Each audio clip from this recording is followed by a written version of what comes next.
A fourth stimulus check at the federal level could be issued by President Joe Biden sooner than we all think. I'll get to my theory on this and things we should all be looking out for. So, hello everyone, and welcome back to your daily government and financial news update. In today's video, as mentioned, we will be going over why I believe, or at least wouldn't actually be too surprised if we do in fact see a fourth stimulus check at the federal level. Not just those checks going out in certain states, but relief payments like the first ones that a lot of us received. Other than that, we go over today's wildly important midterm elections and what the polls currently say about who's favored to win. And finally, we go over some updates in the stock market and Bitcoin. Now, as always, I am definitely interested in hearing your thoughts on everything, and I wanted to quickly thank everyone for giving my videos likes and sharing them, as that certainly helps push these videos out to other people like you. Okay, so today is finally the big day. The midterm elections are finally here, and by the end of today, we should know what the new balance of power will look like over the next 2 years. According to 538 projections, Republicans will take back the House, meaning Nancy Pelosi will lose her House Speaker role likely to Kevin McCarthy, which I'm sure that most of you won't be too disappointed in. According to Real Clear Politics, Republicans are expected on average to pick up 31 seats in the House, which would bring their total to 243, giving the Democrats just 192 seats. In the Senate, 538 shows Republicans having a slight edge with a 59% chance of winning. Real Clear Politics has Republicans picking up 3 seats in the Senate, which would give Republicans 53 seats and give Mitch McConnell the majority leader title back once again. Now, the races we'll definitely need to keep an eye out on tonight in the Senate are in Nevada, Wisconsin, and Washington, but most of all in Georgia, Pennsylvania, and Arizona. So in Pennsylvania, Dr. Oz has an average lead of just 0.1 points. This is very close. This after trailing to John Fetterman by right around 10 points earlier this summer. This race is going to be an absolute nail-biter, and we probably won't even know the final results tonight, as votes will likely continue to be counted well into tomorrow. Now, over in Georgia, we also have a very close race between Herschel Walker and Raphael Warnock, with Walker currently the favorite by around 0.6 points. And again, this is a race that Warnock was once pretty heavily favored winning, but I personally see Walker taking this one in the end. Then in Arizona, we have Mark Kelly facing off with Blake Masters. Kelly currently has a small edge by 0.3 points, but this one, like the others, could really swing either way. Now, shockingly, this is extremely shocking. Over in Washington, which is a strong blue state, it usually votes very, very Democrat. This should be an extremely easy victory for Patty Murray. Well, she's currently in a dead heat with Tiffany Smiley, only leading by around 3 points on average. Now, Murray has been a U.S. Senator for Washington since 1992, being the state's first female senator, and has been elected 5 times in total. In 2016, she defeated her Republican opponent by 18 points, so for a race to be this close, just 3 points on average at this point in time, in an extremely blue state like Washington, quite frankly, is pretty shocking.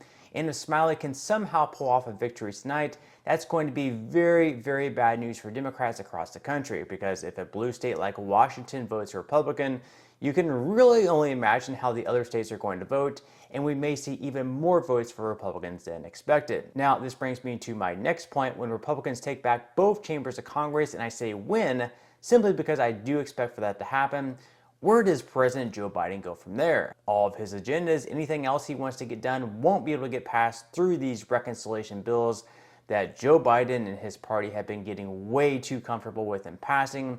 And now, to get anything done, he'll need to rely on Democrats to work with Republicans to pretty much pass any type of bipartisan piece of legislation. Or will he? Well, back in August, through executive order and not through a bill passed through Congress, Biden approved $500 billion more in spending, forgiving student loan debt for up to $20,000 per person. So Biden as president, legal or not, we really don't know what we're going to get. Next year, it's highly expected for the United States to fall once again back into a recession, and you know what that means. Typically, when we fall into a recession, stimulus checks are a popular way to get the economy moving once again. The problem with that is that we're also dealing with very high inflation, and it would be unlikely for Republicans to pass more stimulus checks if we're still looking at increased inflation. So, I'm thinking at least, what's stopping Joe Biden from once again passing yet another executive order for stimulus checks to all Americans in the amount of, say, $600, maybe $1,000, Or really, what's stopping him from just passing $2,000 via executive order? According to the Committee for a Responsible Federal Budget, sending out $2,000 stimulus checks to the same people who received the last ones would cost right around $464 billion, an amount similar to what's costing us for student loan debt relief. Now, you might say, well, he can't do that. He's not authorized to send out stimulus checks without first having congressional approval, and actually, you would be right on that. But that didn't stop him from spending an additional $500 billion on student loan relief. So that's my prediction, which normally I wouldn't feel too strong on, with Joe Biden's popularity getting lower and lower every day, and no longer having complete control in Washington to pass any bills that he wants with only Democrat votes. I wouldn't be too surprised if Biden tries to buy votes with some sort of executive order, whether that be stimulus checks, more debt relief, or just something of that sort. Again, when this happens, or if it happens, I really can't say for sure, and it would be likely that the Supreme Court would eventually strike it down, or at least that's what I thought about the student debt relief, which hasn't yet happened. They haven't overturned the student debt relief, so whether or not they overturn any type of executive order for stimulus checks, I really don't know either. Now, perhaps the best time to do it, strategically speaking, would be right before the 2024 presidential election. But if we fall into a recession next year, that could always be an opportune moment for him to do it. Now, of course, there is always a possibility of Congress actually passing a bill with forced stimulus checks in them, so he would need to do it via executive order, but that would also require a recession, which is actually incredibly likely to happen. It is definitely going to happen next year. But also, on top of the recession, we would also likely need to have inflation at the very least, probably under 3%, probably even lower than that. And getting inflation back under 3% is unlikely to happen anytime soon. Maybe it would happen in 2024. It's probably unlikely to happen next year. So I personally don't see that happen, and if it doesn't go below 3%, I can't see Republicans passing a bill with a forced stimulus check being included. But in the comment section below, I would love to hear all of your thoughts on this issue. Do you believe that A, President Biden would ever try to issue a fourth check via executive order? And B, do you believe that it's necessary for a fourth check to be sent out, at least to Americans who may need them the most? And yes, to Americans, not overseas. Now, in some money news, stocks started out the week strong on Monday with the S&P 500 rising by 0.96%.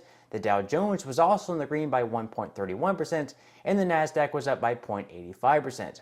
How things go the rest of this year and into next year are still unclear, with the Fed set to raise interest rates once again in December and perhaps even more in 2023. And of course, they have the rate hike coming up in November, coming up very, very soon.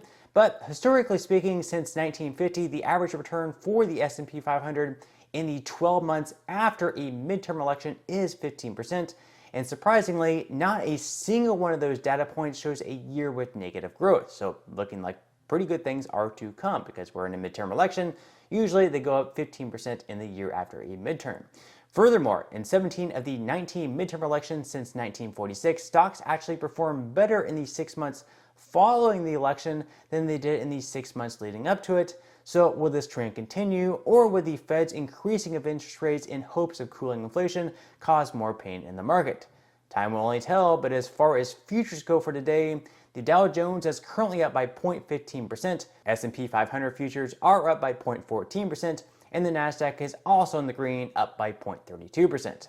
Now, over the last day, Bitcoin has majorly struggled, dropping by 4.72%, and is now sitting once again back into the high 19,000s. Now, with that said, if you would like to receive up to 12 free stocks and $5 worth of Bitcoin, in the comment section below, I will be leaving a link where you can receive just that from my partner in Webull.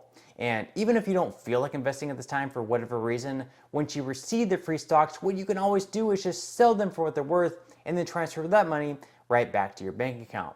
So in total, you should be receiving a value of at least $50 or more. Some people have actually received over $3,000 in the past. So really, you can think of this as just some free extra money with just a few minutes of work. But on that note, I'm going to go ahead and wrap up this video. If you enjoyed the content in today's video and you would like to see more like it, make sure to give this video a like. I would greatly appreciate it if you did. Subscribe to my channel and also ring the notification bell. That way you will be the very first to be notified when I do release future videos. And until next time, I hope you have a wonderful rest of your day.